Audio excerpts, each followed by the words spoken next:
fingering us straight out of the gate because it's not TV, it's HBO. Wait. Oh man, they dragged that poor DNA strand from Prometheus into this mess.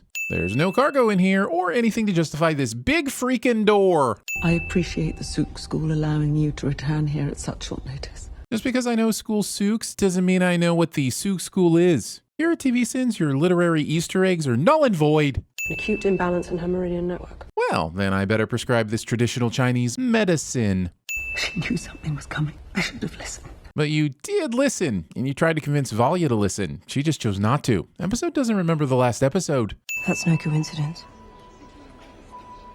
That's an assassination. Assuming assassinations can't be coincidental. I'm leaving for Solusa Secundus. Look, I know this is a stressful time, but is a booty call really gonna help? I raised her. But she's not your child. Valya is a dick to step-parents. I absolutely love what they've done with King's Landing. Making bedroom eyes at a funeral. Wait until the reception, you monsters. You know why we separate infants from their mothers when a sister gives birth? It prevents bonds that one might hold above the sisterhood. That way we're all equals to one another. Why are you asking me? Well, I couldn't think of a more natural way to deliver this exposition to the viewer. A pointless HBO sex scene between two characters we barely know cliche. Episode does little to help me understand the origin of Constantine's tree. Like, is it a metaphor for his wormwood? Father kept us on different planets. Mine was located in a more remote region of the universe. Playing the planetary pronoun game. The real power is whoever controls the desert planet. Constantine should know this by now, even if only through the accidental information osmosis that appears to happen during his royal sexcapades. Also, show wants me to believe that in the 10,000 years leading up to the Dune movies, they were unable to find spice somewhere else or come up with an artificial alternative. Or that they did both of these things and still had time to bungle it up so badly that humanity had to revive the steam engine. What matters is those beautiful little flecks of orange dust. Episode steals the opening line of my dissertation, The 3 Sides of Flavor, a treatise on the nacho cheese Dorito. This is an absolute disaster. It may only be the second episode, but I'm compelled to agree with you. He says the worm gave him a gift. The gift that keeps on giving everyone he encounters a burning sensation, and yet he still hasn't been tested. You're preparing the Rossack poison. You said that like I'm supposed to know what the Rossack poison is. Here at TVSins, you're literary. You know what? One sin for making me repeat myself. I'm beginning to think everyone in this universe is morose due to the garment industry having yet to discover anything other than earth tones. And the only pop of color to be found is blood spatter. You're about to meet the most powerful people in the Imperium. And I waited until now to tell you this because no one could be bothered to build a set for the inside of the space brick.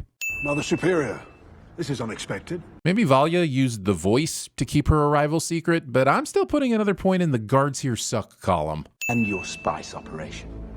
No one sees these less than subtle hand gestures. Also, that's just the signal to steal second. You should take his toll for that insolence. Constantine should be more cautious about advocating the taking of appendages. Given his own mistakes, he may find that his penis is also on the table for the taking. Wait. Breathing. This shirt is doing nothing to keep her shoulders warm. The library's amazing. Reading. Some volumes date back to the use of wood pulp. I want you to tell me exactly how Kasha died. Being this completely disinterested in wood pulp. I would advise against playing games with me. I will win. Valya wants to play Game of Dunes, but tries the same intimidation tactics as a child playing Mario Kart. Shyla took my eye and granted me with a gift. Was it another eye? The two you have in your face appear to be intact and functioning. He speaks truth as he believes it, but what he claims is a lie. All it takes to pass the Benny and the Jets lie detector is to delude yourself into thinking the lies are true. And instead of addressing this, Valya will spend way too much time auditioning for the voice. Lest we turn the Imperium into a circus of fear and rumor. That doesn't sound like fun at all. Episode doesn't know how to circus correctly. You need to get the Duke in hand. Stealing the cone of silence from Get Smart. Hard to have a mission when you're dead. RIPD deniers. Direct descendant of distinguished war hero Vorian Atreides. Horus isn't shown to introduce everyone who enters the room this way, making me feel like this dialogue is only here so the show could swing its Atreides around. I need one final piece. Let me strike against Carino himself. Episode puts a lot of faith in me caring enough about this final piece to bother remembering this is when it was referenced. We need to announce this rebellion in a way that cannot be ignored. Rebellion reveal parties. You can't tame the other memory. You can't predict what voices will come when you unlock it. Well, then why are you forcing her to risk her life to maybe speak to Raquella? What exactly are the odds that she'll actually show up? This makes the whole plan seem like the kind of last-ditch effort that makes no sense to attempt in episode 2. The push and pull. We empower the great houses to maintain order and allow rebellion to keep that power in check. This secret meeting at the docks cliche has time for casual banter about the mission of the Bene Gesserit cliche so that the show can do an insult the audience's intelligence cliche. The rebel attack on the Harvester was a beautiful manipulation. With the leader of the Sisterhood boldly talking about all this in public, I have to question how any of this has been kept a secret from anyone. That little hop's getting a sin, until Inez proves it's effective in a court of trial by combat. Nice maneuver. Nice maneuver? Not a single blow got past the shield or even made it blush. We are all just pieces on the board to be played in the pursuit of power. Has anyone made a Game of Drones joke yet? Because this is that.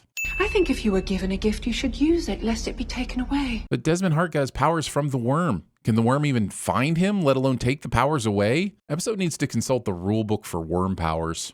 Why not let me show you how I would humble those who try to take from you? It's not going to be anything different than the microwaving people thing you did to Pruitt and Kasha, so you really could have just told us. To survive, she harnessed her body's own chemistry, transmuting the toxins on a cellular level. Episode builds a tower of technobabble.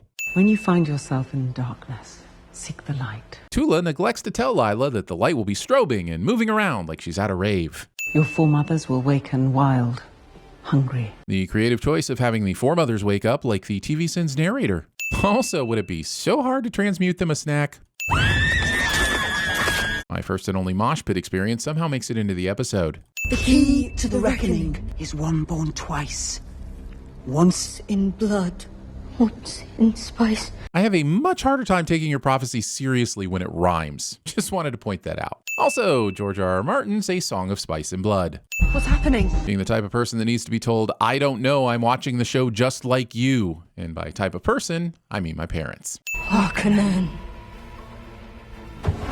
You stole my future. Tula wasn't even there when you were stabbed. Lila, no! Oh no, not Lila. I was so attached to her after... Wait, what episode are we on? 2?